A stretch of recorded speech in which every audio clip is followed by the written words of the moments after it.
2026 ജനുവരി 3-ലെ Siraj editorial അലങ്കാരമായി മാറരുത് body von ക്യാമറകൾ.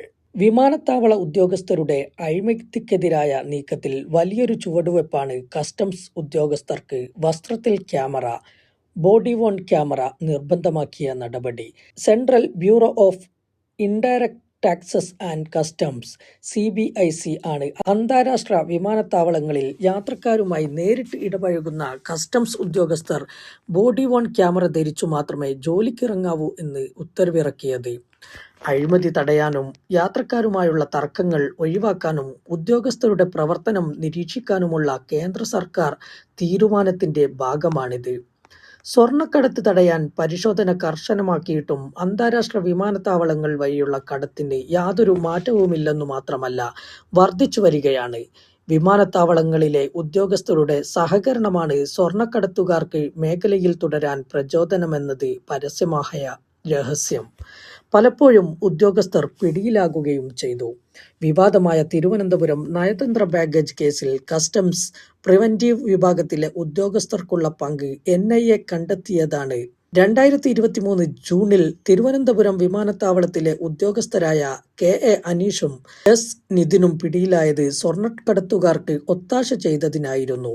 അനീഷിന്റെ അറിവോടെ പലവട്ടം സ്വർണം കടത്തിയതായി അബുദാബിയിൽ നിന്നെത്തിയ 2 പേർ അറിയിച്ചതിനെ തുടർന്നാണ് ഡയറക്ടറേറ്റ് ഓഫ് റവന്യൂ ഇന്റലിജൻസ് ഇരുവരെയും അറസ്റ്റ് ചെയ്തത്.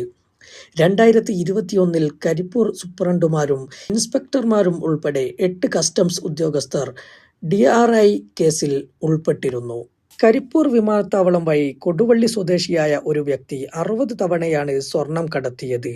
CISF അസിസ്റ്റന്റ് കമാൻഡർ ഉൾപ്പെടെയുള്ള ഉദ്യോഗസ്ഥരുടെ സഹായത്തോടെയായിരുന്നു സ്വർണ്ണക്കടത്തെന്ന് 2023 മലപ്പുറം ജില്ലാ പോലീസ് മേധാവി സുർജിത് ദാസിന്റെ നേതൃത്വത്തിൽ നടന്ന അന്വേഷണത്തിൽ കണ്ടെത്തിയിരുന്നു. വിമാനത്താവളത്തിലെ പല തലത്തിലുള്ള ഉദ്യോഗസ്ഥരും ഈ അഴിമതിയിൽ പങ്കാളികളാണെന്നും അന്വേഷണ റിപ്പോർട്ട് ചൂണ്ടിക്കാട്ടുന്നു. ഉദ്യോഗസ്ഥരും സ്വർണ്ണക്കടത്തുകാരും തമ്മിലുള്ള ഈ കോക്കസിനെ സെറ്റിംഗ് എന്നാണ് അറിയപ്പെടുന്നത്. സെറ്റിംഗിലെ ഉദ്യോഗസ്ഥൻ ആരെന്ന് സ്വർണം കൊണ്ടുവരുന്ന കരിയർക്ക് അറിയണമെന്നില്ല.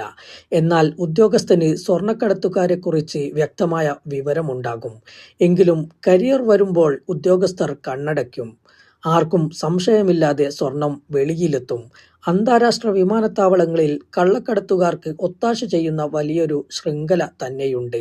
രാജ്യത്തിന്റെ സാമ്പത്തിക അതിർത്തികളുടെ കാവലാളാണ് കസ്റ്റംസ് വിഭാഗം. വിദേശ നാണ്യ ചോർച്ച, സ്വർണ്ണക്കടത്ത്, മയക്കുമരുന്ന് കടത്ത് തുടങ്ങിയവയിൽ കസ്റ്റംസിന്റെ പങ്ക് നിർണായകമാണ്. പക്ഷേ വേലി തന്നെ വിള തിന്നാലോ?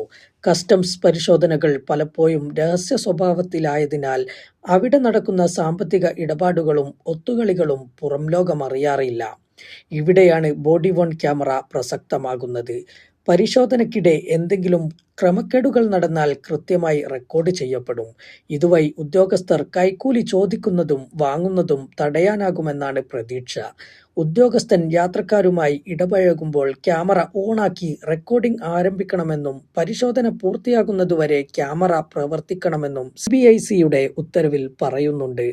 ക്യാമറകളിൽ റെക്കോർഡ് ചെയ്ത വിവരങ്ങൾ ഓരോ ഷിഫ്റ്റിനു ശേഷവും പാസ്വേഡുള്ള പ്രത്യേക കമ്പ്യൂട്ടറിലേക്ക് മാറ്റുകയും അത് 90 ദിവസമെങ്കിലും സൂക്ഷിക്കുകയും വേണം. കേസുകളോ അന്വേഷണമോ ഉണ്ടെങ്കിൽ കൂടുതൽ കാലം സൂക്ഷിക്കേണ്ടി വരും. സംഭാഷണങ്ങൾ റെക്കോർഡ് ചെയ്യുന്ന വിവരം ഉദ്യോഗസ്ഥർ യാത്രക്കാരനെ അറിയിക്കുകയും വേണം. അഴിമതി പോലെ തന്നെ ഗൗരവതരമാണ് ഉദ്യോഗസ്ഥരുടെ ഭാഗത്തു നിന്നുണ്ടാകുന്ന മോശം പെരുമാറ്റം. വിദേശത്ത് നിന്നെത്തുന്ന പ്രവാസികൾ പലപ്പോഴും കസ്റ്റംസ് ഉദ്യോഗസ്ഥരുടെ പരുക്കൻ സ്വഭാവത്തിന് ഇരയാകാറുണ്ട്.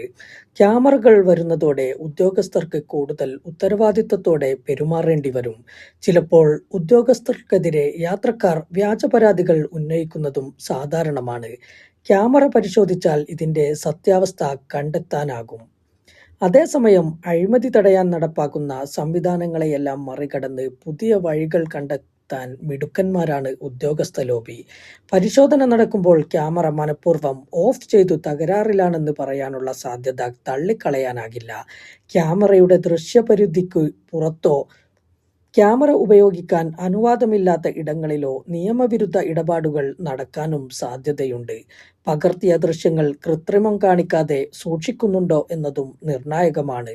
പുതിയ സാങ്കേതികവിദ്യ പ്രയോഗിച്ചതുകൊണ്ട് മാത്രമായില്ല. ഇതു സംബന്ധിച്ച് കർശന നിരീക്ഷണവും മോണിറ്ററിംഗ്, അഴിമതി നടത്തുന്ന ഉദ്യോഗസ്ഥർക്കെതിരെ കർശന നടപടിയും ആവശ്യമാണ്.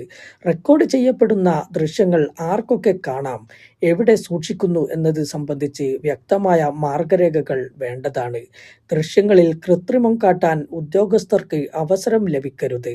ഇല്ലെങ്കിൽ കേവലം അലങ്കാരമായി മാറും ബോഡി വോൺ ക്യാമറകൾ.